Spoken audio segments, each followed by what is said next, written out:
Hello and welcome to a late in the week edition of The Hex with Daniel Robertson, Armand Kafai, and John Arnold. Thanks for sticking with us this week due to some different things. We figured Thursday, recording on Thursday, getting it to you Friday morning might be a little bit better of a time for this week for all of us. So we have got 6 topics to get into, boys. Let's do it.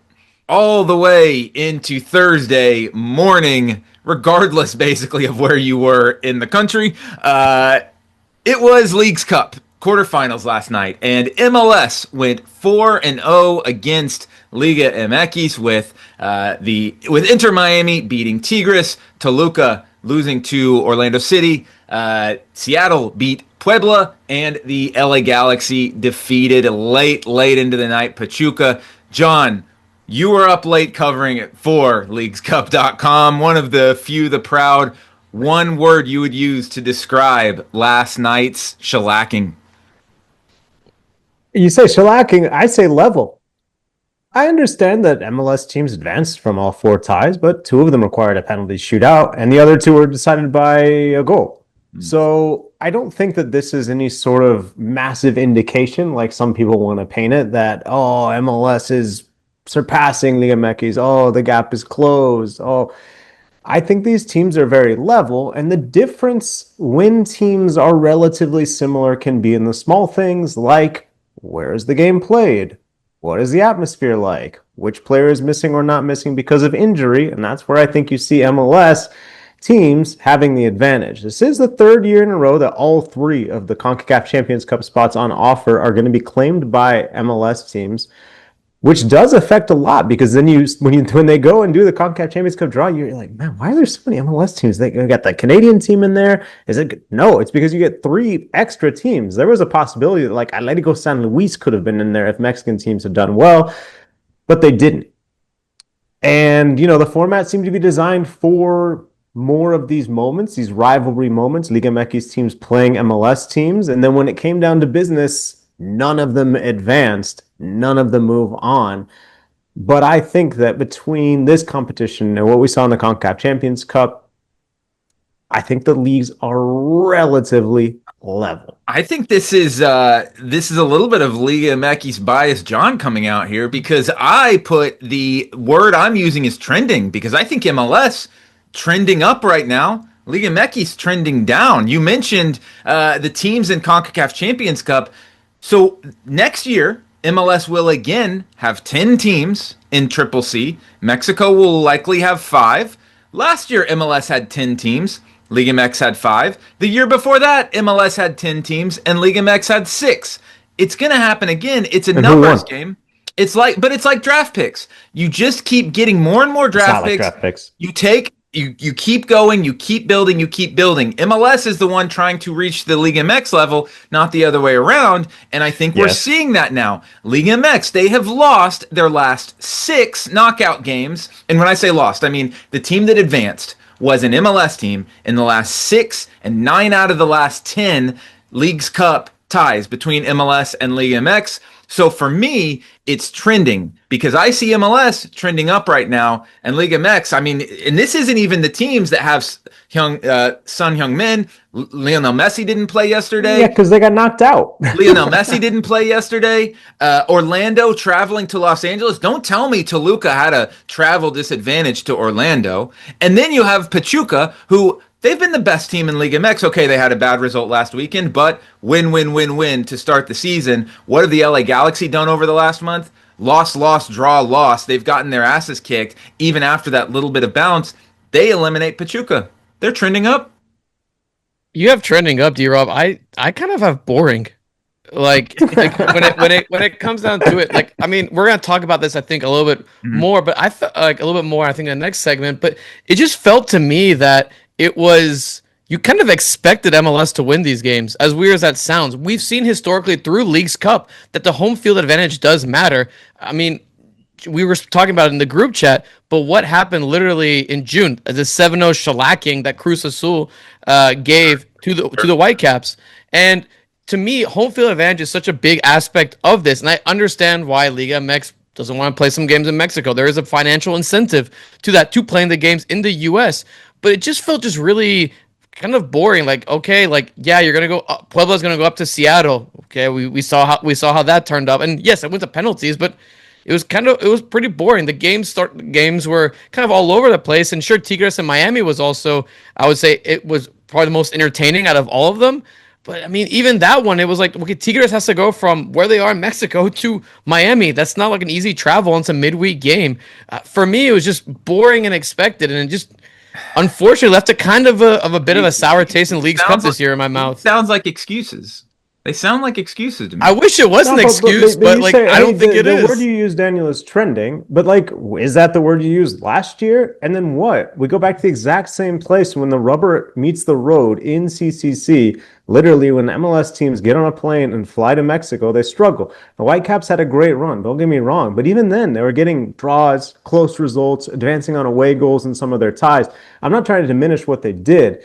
But then for 2 years in a row, an MLS team reaches the final. Now, look, I would like to see, because we're talking about this home field advantage, let's make the final home and home again, or put it in an actual neutral site.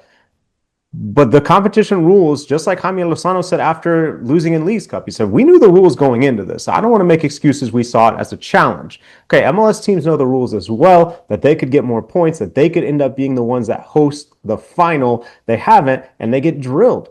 The top teams in MLS, when it really matters, when they go to Mexico, they can't get results. But if you and now it's vice versa, man. But it didn't used to be like that, right? It didn't used to be like that, but you can take the same thing and say, okay, yes, there was that one, the final, of course, the Whitecaps got pantsed, and that's a whole different discussion. But you can make the excuse for MLS teams that, okay, if Liga MX teams are going to say, well, you're making us play all these games in the United States, and hopefully this will be changed in the future, and we'll talk about this in a little bit, but MLS teams can say, well, yeah, but you're making us play our most important games of the year 2 weeks into the season. How is that fair? But that's the same thing for Liga MX, man. That's another reason that I do think that the teams struggle in Leagues Cup is that, the tournament is back, but you look at like the transfer day stuff today. Like there are teams that are considerable, that are Alan San Maxim signs at America. He's going to make an impact there. He's going to make a difference, but he hasn't played yet, right?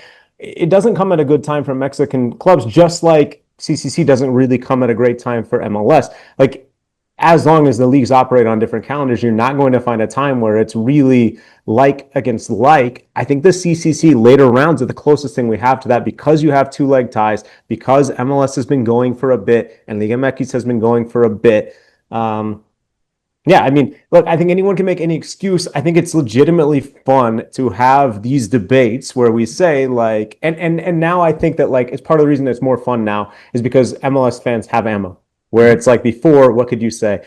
Oh, we got that one win, or that one time RSL made it to the final, or oh, the Sounders one time. But now you can say, hey, habitually, when our teams are in rhythm and your teams are not, and your teams come here, we smoke you, right? So, I mean, I think that, but it can both be true.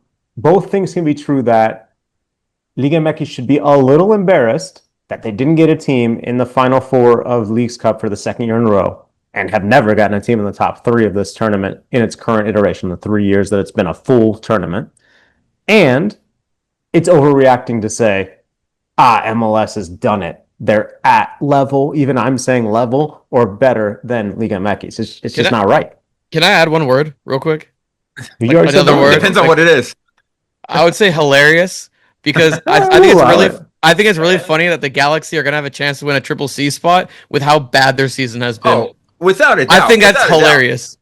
Man, that's not as bad as you remember. Man, was it 2013, the DC United team that won like three leagues games and the Open Cup? Open Cup, yep. Yeah. Well, this happens, man. This happens. And if we want to talk hilarious too, of course, Javier Mascherano on the phone behind the bench after he got ejected. That was pretty hilarious too. Well, and apparently it's allowed. I guess the Leagues Cup regulations don't have anything against that kind of cell phone communication.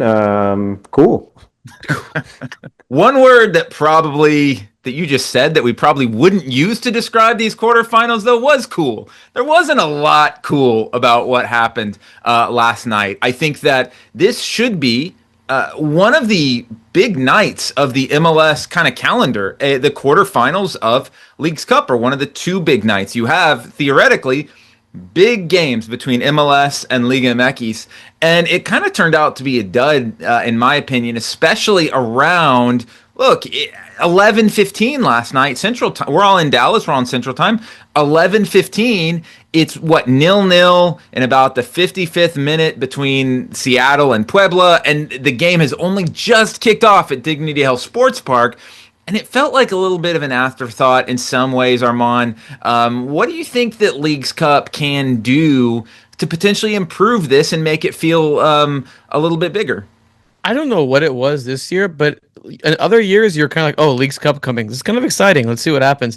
This year, it just really kind of feel like, oh, Leagues Cup is here. I thought it was great through the first week, though. I'm like the build up leading up to it was kind of like, oh, it's here. Like I feel like all of us were kind of well, outside John, he's obviously working for the site, but all of us kind of like, oh, this thing is here right now. Like what the hell? Like I don't understand having 4 games at once. I do not understand that for the life of me, because plain and simply, like people want to watch the games. How is someone going to watch those games at once? I tapped out after 2 of them, barely 2 of them, to be honest with you, because the Galaxy game started so late Central Time. No one's going to watch it on the East Coast. I mean, that's a 2 a.m. finish on a workday. That's crazy. For me, it's just like spreading out the matches in these later stage games where the eyeballs are going to be there. Okay, maybe the group stage, whatever, right? Like phase 1, excuse me, I used the wrong language right there. But like when it comes to phase 2, when this is the showcase of the top Liga MX, the top MLS, from there, spread out the damn games, man. John, you wrote this in your Yahoo Sports article today. Well, a quote that you had in the article from Turko Mohamed. He said, and we mentioned a little while ago, it makes a big difference. The other difference is MLS has great players, great teams, balanced a ton. Since everything is so equal now, the conditions for everyone need to be equal as well. Do you think maybe that could improve things some? I mean, I think it's interesting because I think you're at this sort of, I don't want to call it like an inflection point, but like so much of the Leagues Cup format this year is in response to what teams, fans, and I think the governing bodies, the leagues have complained about or asked for, right? And in some ways, I think you get to this point where it's like you just cannot have it both ways. Yep. Why did it have that feeling, Armand? I think because everything paused for Leagues Cup. Everyone pressed pause. Every single North American club match was Leagues Cup. That changed this year because fans and teams said, hey, we don't want to have this much of a disruption. I think Mexican clubs especially said, we don't want to spend 25 straight days in the U.S., and that's understandable. The counter of that is, okay, then it's going to have to happen quick if you want to get into the U.S., get out, and then play the domestic season without interruption, essentially. Why are all the games stacked on Wednesday night? Because teams want to have less disruption to their MLS or Liga MX calendar. If the game is Tuesday, well, 2 games are Tuesday and 2 games are Wednesday, well, then one team has to play Friday and then you have to shift and the owners lose money if it's a Friday game versus a Saturday game, and how many fewer people come and how many fewer people drink beer. You can't have it both ways, and at some point you have to decide which compromise you want. Would they play games in Mexico? We know the managers want it. We know the Mexican-based players want it. I don't think the Mexican owners want it. Until those guys say that they want to do that, I don't know that's going to happen. Are there compromises we could dream up? Absolutely. Put the quarterfinals in Mexico, right? Or even Toluca hosted in LA. Let them host for real in Toluca. But right now, that's just not the way it's designed, because not only the money, I think you talk about, interests like Toluca neutral fans that could show up in LA, like whatever. But like when you talk about Mexican fans in the US, what's the cheapest ticket you could get a Leagues Cup, game to? $20-$30. It's one of the more expensive tickets if you put the game in the Bombonera in Toluca. And so, you see that revenue multiplied out times however many thousand. You're taking a big cut, right? Well, and also Liga MX teams, I mean, there is a point of saturation as well, where it's like, I don't have to go this time. I can see them next time. They'll just be here again soon. And I do wonder if there's novelty, man. Like, if you did put it in Mexico, is there novelty now? I think so. If it was Orlando City at the Bombonera, I think Toluca's been playing well enough. But what about if this didn't happen? But Puebla qualified first, the Sounders in Puebla. Right. I don't think that's gonna. Well, but as MLS, MLS is adding more recognizable players on almost every team now. And I do wonder as well, like we talked about in the last segment, now that MLS teams are starting to beat Liga MX teams more and more and more, maybe there is a little bit more rivalry to it. But what I'm wondering is maybe, look, at some point, of course, I think Leagues Cup is a good competition, and I think it needs to keep going. And I think that more MLS versus Liga MX competition is good. Do we maybe need to look at the frequency of it? Does it need to be? And I get with the, it's tricky with the spots in CONCACAF Champions Cup, which is going to be every season. If Leagues Cup was every other season somehow, maybe that would be a little bit bigger. If it was in America every 2 years and then in Mexico the other 2 years, where it's only in America once every 4 years or something. I'm spitballing here, but like, I think things like that need to be on the table here, because also if the schedule changes from fall to spring, how do you then manage Leagues Cup? Does Leagues Cup become almost a summer preseason competition? Like, what happens to this? Because there's been so many changes, and exactly what you said, John, all of the changes, which I think were smart changes and changes we all have said, oh, okay, yeah, good. There's no criticism here. There's no Monday morning quarterbacking. I think that it's just, at some point you have to look at the competition itself and say, okay, is this something everyone is asking for every single summer or not? Maybe it is. Maybe this is just an anomaly, and we look in 7 or 8 years and suddenly the pendulum swings and Liga MX teams start winning again and whatever. It's just there's a lot of different aspects to it. I think, I mean, until there was going to be games hosted in Mexico, I think it's going to be looked at kind of weirdly, if that makes any sense. And I think fairly so. And I think until that day happens, until there actually is, we see America hosting with the renovated Azteca, or we see Toluca hosting or Monterrey hosting, etc. I think until then, you're kind of looking at this tournament and be like, at least from a competitive standpoint, all these Liga MX teams have to travel away. They have to go into the U.S. and not play at home. I mean, those things definitely matter, right? Like they matter, I think, quite a bit in the grand scheme of it. I mean, even if Toluca was playing in California, in L.A., like that's not home, That's not sleeping in your own bed. That's sleeping in a hotel. So, all in all, until they actually play in Mexico, I think people are gonna look at this tournament and be like, okay, like, is this really how we're gonna evaluate it? And I think, to kind of what we're talking about previously, until that happens, the CCC will be the competition that gets credit. Whatever your team is best at is what you're going to say is the most important thing most of the time. Right. I mean, that's very fair. But I think even MLS fans are kind of just like on the league, on Leagues Cup. That's what I would say. If I was an Inter Miami fan, Leagues Cup, the most important competition in North America. Transfer deadline day madness, guys. It is deadline day. Man, I almost got cooked by Tom Booger a couple days ago. You got Tom Boogered? Well, yeah. One that is Tom Bogert's, or it's official. It was officially announced by MLS on the MLS website today, so it is official. The Colorado Rapids, what a couple of weeks for them. They sell Georgi Mihailovic to Toronto FC for, what was it, $8 million, something like that. Yep. And then they basically go around and spend almost that exact money on Paxten Aaronson, 21, soon to be 22-year-old, who was transferred from the Philadelphia Union over to Eintracht Frankfurt. He's been spending his last year and a half playing for Dutch Eredivisie clubs. Armand, it's time to get your teacher's grade out here, and let's get a grade for the Rapids just deals over the last couple weeks. B+. For me, listen, I was caught off guard by this Rapids number that they're spending on Paxten Aaronson. And for me, that's carrying the bulk of the grade. Am I necessarily sold on Paxten Aaronson as being this $8-9 million player on a massive DP salary signed to, I think, a 5-year deal through 2030? Am I sold on that? No. But when you look at it from the perspective of the Rapids spending money like this, and yes, you might say, hey, this feels like, to me, when FC Dallas bought Alan Velasco, when they sold all their guys and were able to bring Alan Velasco as this big marquee signing. It was like, oh shit, FC Dallas is spending money now. This is how it feels like for the Colorado Rapids. And now we see Rafa Navajo is also in the news, potentially could be transferred as well. For the Rapids, when it comes to like this kind of business, this is like hey, we're here. Like, yes, we might have been a little cheap in some areas, etc., but we're spending money, and we're gonna spend money, even if it's like, a like for like with the Georgi Mihailovic money. With the on the field fit, I'm interested to see, because Aronson, from what I understand in the Eredivisie, wasn't exactly like a 10 like Mihailovic No, was. no. He was more like a Two-way. 6'8" like kind of player. So I'm interested to see if how they're gonna replace him within the grand scheme of.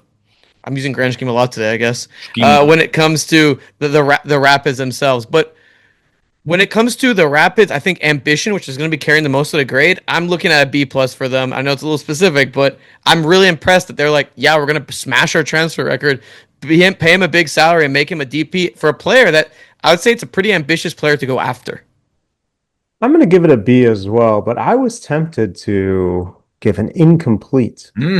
Not because I don't think this is maybe the last bit, but because I think it's a problem if it is their last ambitious move. I definitely see Alan Velasco parallels Armand. And how did that work out for FC Dallas? Fine, financially, but on the field, nothing happened.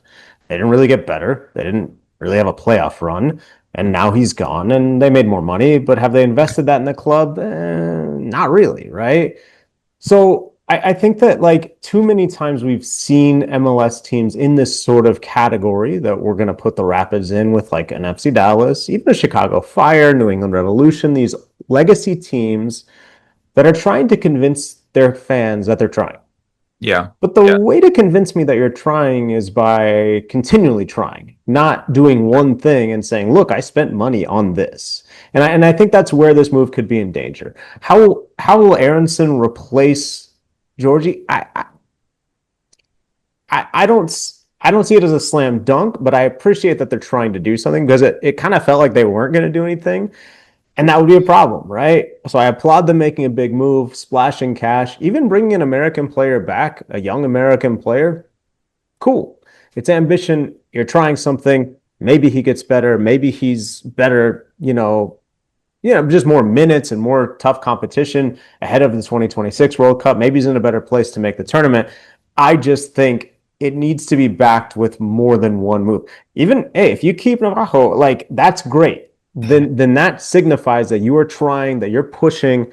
But I guess I'm still a little wait and see. I guess I'm talking myself into an incomplete, even though I said it's a B. Maybe an A plus though to the Rapids marketing department. Oh, I love that they that tweet that they sent about people, freaking out. That was Zach Steffen sipping a tea. Well, yeah. But I was referring to the jersey swap though. Oh, that's great. So yeah, the Rapids announced basically if you had a Mihailovic jersey, you can swap it for a Paxten Aaronson jersey, and that is, to me, that's A plus marketing. Love that. I'm giving them an A overall, because to me, again, I don't see how, if you're the Rapids, from where you were 2 weeks ago of basically your best player forcing his way out of your club, to suddenly basically in many ways getting a younger version of him, maybe not exactly like for like on the field, coming out almost even money-wise. I don't know what the contracts look like, but coming out almost even money-wise. You got 5 years younger at the position.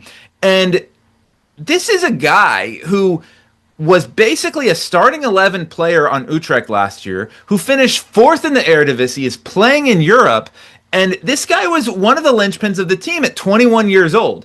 Do I think he's a Georgi Mihailovic like-for-like replace? I'm not sure about that. But you've got Cole Bassett, who you can push into a more attacking role. Cole Bassett kind of stayed back a little bit. I think Cole Bassett is a more attacking player than Paxten Aaronson is. And we talk about, they haven't necessarily spent money besides Mihailovic. Well, they did go get Bassett back from Europe. They got Reggie Cannon. They've got they've gotten some of those kind of maybe not quite, I wouldn't put Paxten Aaronson in this mold, but maybe not quite good enough for a full national team, but like very good MLS players. If they keep Navajo, which Armand, can they still sell him after today? Yeah, so they can definitely sell him. They can replace him with a free agent, but they couldn't like bring in someone from like a transfer window. Like they couldn't go and purchase anyone. The window so the jury's still out on whether they'll be able to hold on to Navajo. But yeah, I mean, to me again, it's like they're in somewhat of a win now mode. They just lost their biggest piece, and now they're right back in that. And if you're also, people are like, maybe this is too high of a transfer fee. They paid too much for this. I think the Rapids have proven by doubling their money on Georgi Mihailovic that there is every case that they could take Paxten, have him be a nice player for a year or two, and not have any sort of loss, maybe make a few more $1 million, sell him for 11 or 12 million in the future. So to me, I don't see any downsides of this. I think the Rapids cooked on this one. It's really interesting because the Rapids have consistently been picking off, like you said, these guys that maybe aren't the best national team guys, throwing them into the lineup. It seems like a strategy from Fran Taylor because another one, exactly. It seems like a strategy from Fran Taylor and Vines, yeah. Yep. And their they technical just signed director Rob Holding as well. I don't know what that's going to that look one like, is, but who knows? Exactly. So I mean, with what Fran Taylor is doing, he's saying, hey, we're in a weird area like of the US where like maybe their academy isn't as great and stuff like that, but they're able to kind of pick off these younger players and throw them in there. I mean, they're also the first players to group of like teams to I guess be involved and say, hey, we're gonna get these U22 MLS players. Like we're gonna get Josh Atencio, we're going to get Cudi Pietro from DC United. Like those are like kind of the innovative moves within MLS that definitely do help you, right? Yeah. Like John. But too bad those academy players are about to be vetoed by the national team. Oop. The Rapids may have maybe improved their team, maybe not over the last couple of weeks, but what they have done is change their team a lot. And a lot of MLS teams have changed their teams a lot and will continue to change their teams a lot with just 7 weeks left in the season. Most teams have about 7 games. I'm seeing a perfect storm here, Armand, right now because the Minnesota United, right? Like they're probably having to sell Tani Luasei. Now, if this move happens in December, everyone's happy, right? Hopefully the Minnesota United gets a deep playoff run. They get $8 million for a player that they drafted. It's a W on all sides. But at this point, they're having to sell Tani. They're a MLS Cup hopeful, and they're having to sell one of their absolute best players without an option. They are going to be able to keep Pereira. But then we look beyond that. There's so many players changing right now in MLS with 7 weeks left in the season. And I see it as a little bit of a perfect storm. I don't, what we're kind of asking in this segment is, does anything need to be done about this? What can be done? And is it a good thing for MLS that there's so much movement right before the end of the season when, okay, the trade deadline for Major League Baseball, it's with 2 months left in the year. The NBA trade deadline, it's with 2 months left in the year. With MLS, yeah, there's kind of 2 months left in the year, but they only play once a week. There's not 30% of the season left. There's about less than 20% of the season left. So, I see it, though. What I'm thinking about here, guys, is I think this is where the fall-spring schedule, a really big component of it is going to help things, a very underrated component. And if I'm Minnesota United, yeah, I don't like having to sell tickets to games in December, but you know what I also don't like having to do is sell my best player 7 weeks before the end of the season. Armand, do you see this as the same situation or just kind of something that's not really, it's just a perfect storm in 2025? I mean, MLS is going to continue to improve, right? You're going to continue to have these problems, and aligning the windows would help quite a bit. It would help, I think, a ridiculous amount. But also, if you're an MLS club, you know what the hell is happening. Like, you know that... Well, they're finally starting to get the respect, though. And that's something maybe that MLS didn't anticipate as much, because 2 years ago, Tani Luasei would not have been a player that teams would have paid $8 million for. Yeah, and you have to be ready for it. And what they do, they picked up a replacement from Hartford Athletic in the USL. From my understanding, is a really fantastic player. They were prepared for these situations. Look, I'm anti this current schedule. I want a schedule change, etc. Until that happens, though, as an MLS club, you have to be on your toes, right? You got to be ready and have your lists already. Yes, sometimes there may not be as much time, but you have to go through the process. And Minnesota knew they were going to say I cannot say his name, Jesus. Tani. Then they already had a replacement lined up and ready to go. Look, if you're not like ready to go with a replacement or anything, that's kind of on you, right? Like Dallas signed a replacement for Lucho Dallas Acosta? will not sign a replacement for Lucho Acosta. Why? Because they're not prepared. At least from that's how I would look at it. Or they swung out on players that we don't know. So look, should the schedule change happen? Yes, but for right now, you gotta be prepared. And yeah, it sucks to sell these players. It sucks to acclimate these guys quickly, etc. But That's the risk you're going to take. Minnesota, if they were going to sell Pereira, which looks like they're not, would have made 16, 17 million dollars on these guys. Like, that financial windfall is huge for you as a club and gives you financial flexibility in the future. So that's part of being a good club. People are going to pick off your players. Get used to it and get better at it. Does this, That's John, in Liga MX though, like, has this been something that has been an issue for a long time, or is it that Liga MX teams don't really sell as many players to Europe? usually the guys who go before the season, but they bring in up till now. I mean, but I think you're seeing that in MLS too, right? Like there's the reports that Brenner could be back at Cincinnati for a team that's already first place. And all of a sudden, they're getting a guy who should be relatively comfortable with the club and can score goals. Fire. Like Armand said, you know what it is. And I think this is a conversation that teams' owners can have about trying to align the windows. I think that's a huge driving factor behind potentially the calendar switch. But overall, teams can both use it to their advantage. We can get a player, maybe even on loan, for 7 games in the playoff run. How will that change things? How will that make us better? And you also have to weigh up what it's going to mean if a player leaves, especially a big money player who, if they're going for big money, is probably a big part of your club. So I think that this is a consequence of MLS not only getting respect, but just being more of a global player where they are buying the types of players who are going to be in the kind of getting spotted by players. Excuse me, they're getting spotted by clubs in Europe and other leagues. So, you know, it's just part of it. I don't think Liga MX runs into it too much because they're typically doing their business in those very clear summer, winter, and that's kind of it. You just have the sprint. That's kind of like what you're describing with, hey, it's 3 months of the season in the playoffs. That's kind of how Liga MX seasons always are. There was quite a bit of melting down on USMNT Twitter over the Paxten Aaronson move, with a lot of rants that just make you want to tell someone, sir, this is a Wendy's drive-through. But I think there is a little bit of validation to some of it when you have a 21-year-old player who played 30 games in the Eredivisie last year that was on the Gold Cup roster, and they are at a Bundesliga club potentially looking to play in Europe. I think Paxton played in Europe like yesterday, or not yesterday, but last week, I mean. And now he's back in MLS. Armand, is there a reason for any sort of USMNT meltdown on players like Paxton and Matt Turner coming back to MLS, or is this the league getting stronger? This gives me, I think, flashbacks to a couple of years ago when the whole Miles Robinson free agency thing happened. Yeah. Remember, he was in Atlanta and he was a free agent. He had deals to go, or potentially offers to go to Europe, and he chose to go to Cincinnati. Now we see him. It looks like he re-upped a new deal to stay at Cincinnati for a bit longer. These discussions are always going to happen, and it's that constant situation that's going to happen, like Mexico has in their end. They can pay the most to these guys, and they will overpay for these guys.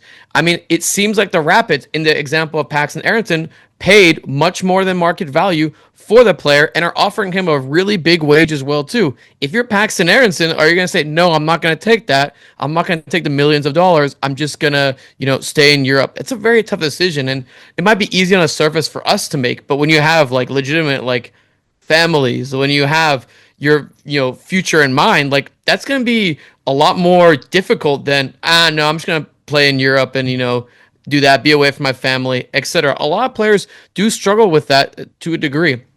Now, I understand the concern, but again, I don't see this as this is a big problem or anything like that. I just see this as a lot of one-offs, but I think it will maybe not become a problem, but become even more of a talking point as the league gets better, as there's more money pumped in, that you'll see a very Mexico Liga MX where it's like, are you going to sell this player? Like the whole Marcelo Ruiz over the summer, etc. So not a problem in my opinion, but I can foresee it becoming a problem at some point. But hey, that's the reality of getting better as a domestic league.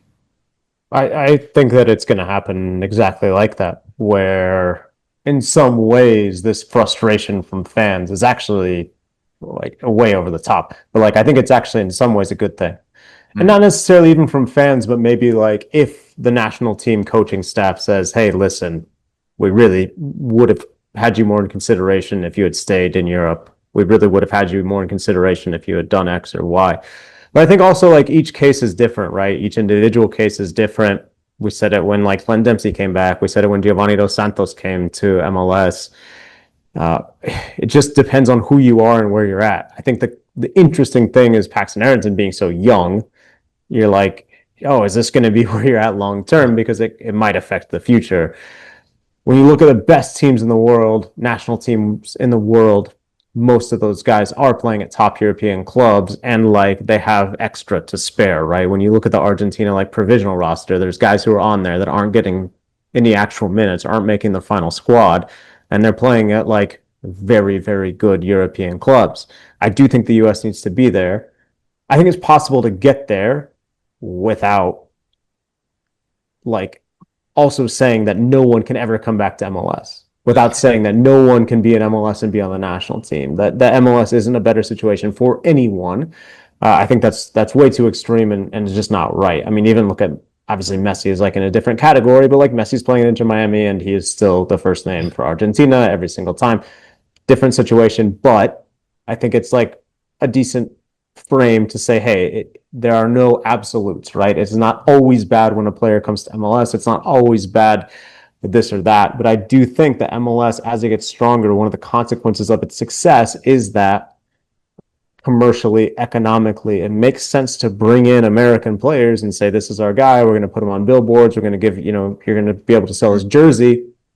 Yeah. That's not necessarily the best place for development. However, if the play is, like you were saying earlier, Daniel, oh, hey, we'll sell him in 2-3 years when he's, good and ready and he had a 12 goal, 20 assist season and we're going to flip him back to Leverkusen or something. Great. But it doesn't make for good podcasting when we always agree. But like I think the point you made, Armand, about the money in MLS, there truly is going to be more money, just like there is in Liga MX. Let's take a Diego Luna for example. If you're Diego Luna, I think RSL, unless you are playing at this crazy high level, the money is always going to be better in MLS. The only way that you're going to get more money is I can see almost no scenario where a player is going to be so good in MLS that a top European club is going to sign them and give them a top European salary without going and doing it somewhere else first in Europe, without going to an Eintracht Frankfurt and doing it there, or without going to, a Real Betis or something like that. If Cucho Hernandez continues to play as well as he does right now for Real Betis, he may get some huge money from someone. He was never going to get that going from, and he was getting good money at Columbus Crew, but he was never going to get that going from Columbus Crew. So that is the worry that I think could stunt development, is you are going to get those players that the money, unless they take a huge leap of faith, is never going to get that good. And it's like, why would I bet on myself for make a big risk for only a slightly bigger reward? Yeah. I can see why people get mad about that. I can 100% again. I can 100% see that. And John, it's not MLS's fault, by the way. Yeah, that's not MLS's fault. John, I wanted to ask you, like, again, we kind of talk about the parallels between Liga MX and MLS with this. Do you think that it could be a problem like Liga MX, or do you think it probably won't because of ownership and like things are a little bit more willing to sell versus in Mexico? Exactly. Here's the difference right now between the difference between, let's take Paxten Aaronson. Let's even compare him to a player who is in Liga MX right now, who is in the national team picture. Let's talk about Diego Lainez. Lainez pushed his way out of America, went to Europe and failed, and came back instead of trying to push through and push through and push through. Is he in a better situation today? I think so. He looked great last night. With Angel Correa. He's a nice player, and maybe one day he goes back. But I think that the problem is more a player like Jesus Gallardo, who was at Pumas, goes to the 2018 World Cup, had already signed before he went to Russia. He already had signed with Monterrey. He gets interest from Europe, doesn't matter. He's already signed, and then he never goes abroad. He's with Toluca now. Look, I think he's loving his life. I think he's making good money. I think he's having fun. He's won several Liga MX titles. He's won several Gold Cups. He had a great career, but he never went abroad. And I think his development was capped by him not pushing abroad, not going and challenging himself somewhere else.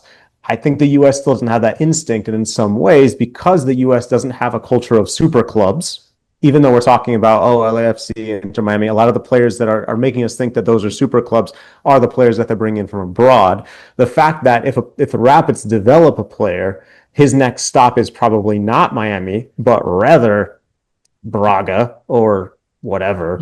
I think that I guess Eintracht Frankfurt in the case of Americans, I think that means that the players get a chance to taste that, and if they are the type of player that's going to be a Pulisic or a McKinney or a Weah who's going to start at the World Cup, it's pretty clear immediately this guy's going to stick, right? So I think in some ways there's a little bit of a difference with Mexico where you don't have these teams hoovering up every single talent from a smaller team and keeping them for 1, 2, 3, sometimes 5, 6, 7 years before they finally make the jump to Europe. So I think that's where the difference is, and where right now MLS isn't at that stage, and maybe never will be because of single entity. But with the cash for trades, the cash first, it does change a little bit, right? I don't think it's going to be a super team situation, but it is something to think about. And again, like, good for MLS, right? They can market the hell out of Paxten Aaronson. They can market the hell out of we have a team that is important in Denver now.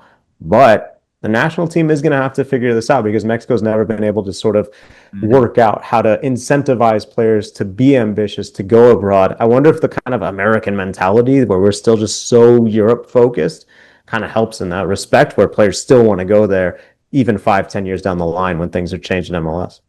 John, you're finally back in Dallas. I don't think you have any soccer trips for a while. The next one, World Cup qualifying probably here in mid-September, maybe? We'll see early September, we'll see. Still working that out. Might be Guatemala, might. Okay, keep your eyes peeled for that one. Of course, subscribe to Getting CONCACAF if you haven't already. And of course, at John Arnold FC, growing rapidly on TikTok right now. So if you're not one of the followers, get in on that. And John, you're growing pretty rapidly because you're getting boots on the ground in places that people are talking about right now. In Northwest Arkansas, we may not have had on the bingo card, but I had it on the bingo card because of that sign in Dallas. You know what I'm talking about? Name 3 cities in Northwest Arkansas. Bentonville. Yeah. Is Fayetteville? No, Fayetteville's. All right. I tried. John was in the city of Springdale, Arkansas, for the Outrigger Challenge Cup, which plenty of great national teams, but it was headlined by the first ever games by Marshall Islands. And we don't need to tell the story of the Marshall Islands. That is obviously all over John's feeds, and go find the articles. But John, I'm curious to hear, like, what was the experience like experiencing soccer in Northwest Arkansas? I think a place that all of us growing up in Dallas, maybe in the past kind of looked down on, but like it's getting to be pretty nice, it seems like. Yeah, well, we talk on this show all the time about how, development in this country, if it's USL or NPSL or these smaller American leagues, are important. And there's a team that's coming to Northwest Arkansas. There were some people frustrated with the timeline, actually, when I talked to them, but this club, Ozark United's U19s, took part in the Outrigger Challenge Cup. They played well. There's talent there, right? There are good players that come from Arkansas. I mean, even Thomas Roberts from the FC Dallas Academy is an Arkansas native, right? So, the more kids that you can get into good coaching, good systems quickly, the better. And I do think it's kind of a market where a USL team can succeed. I went to a minor league baseball game.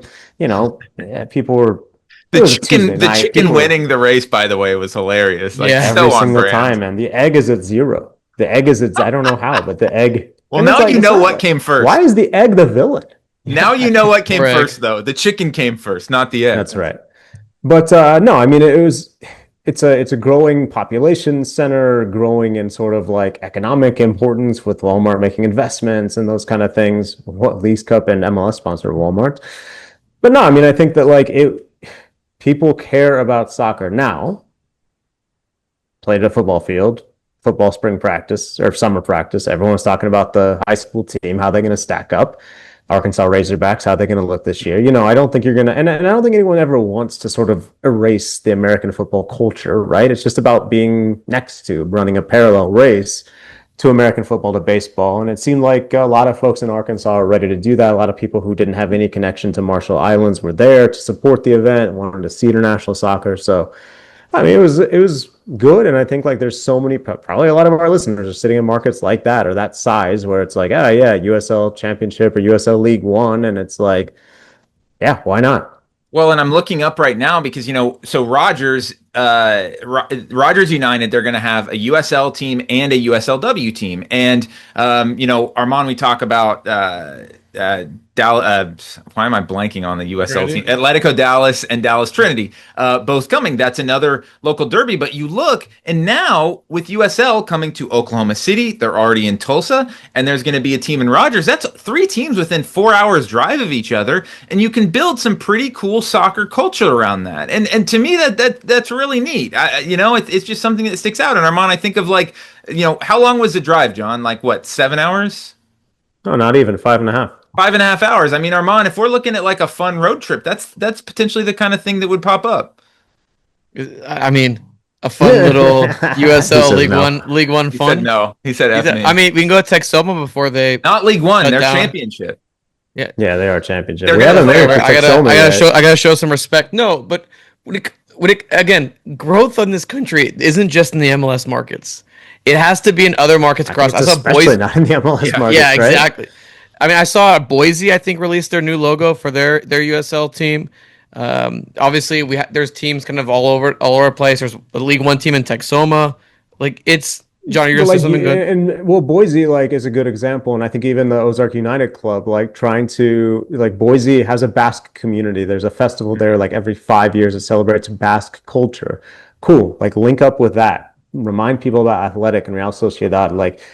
Tap into whatever makes your community special and unique. Obviously, we all often look at it from the marketing perspective. Hey, that's going to make you more successful. But I think also from a player perspective, if you get young Basque kids who are living in Boise, if you get, there's a Salvador market, Marshallese, obviously a huge community in Springdale. If some 7-year-old Marshallese kid sees the national team and wants to play soccer, and that's what he wants to do, all of a sudden they now have the resources to get into a real academy if they're, if they show promise and if that's what they want to do and that's what makes them passionate. Cool. That kid might play for the Marshall Islands, but he might play for the US. I think those are the kind of things where it's you just need to sort of tap into those community things. And the US is such a unique country with these little pockets of immigrants or cultures or subcultures that we don't even realize are there. I had never really thought about the Marshallese. Except for the time that they asked the Manhattan Project Brewing Company in Dallas to stop using their island names as beer names because of the nuclear testing, and they said no, which is the reason I don't really drink Manhattan Project anymore. Okay. But I'd never really thought about the Marshallese aside from one moment in 2020, and then there's 15,000 of these of Marshallese folks living in Northwest Arkansas. They have a consulate there. I talked to the consul general.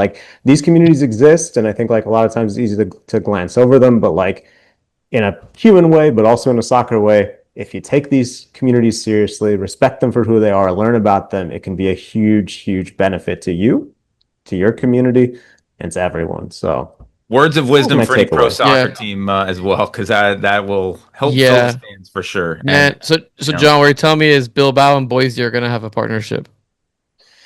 I mean, it's the kind of thing they should do, right? Chivas even did something with athletics saying oh, we are, I guess, non-inclusive clubs. We are exclusive clubs. What if But they did, Bilbao a friendly announced? series. What if Bilbao announced that actually they'll only sign players from the Basque region? What if they say Idaho? They suddenly say, well, The grandfather in Boise. the grandfather in Idaho. So Small area.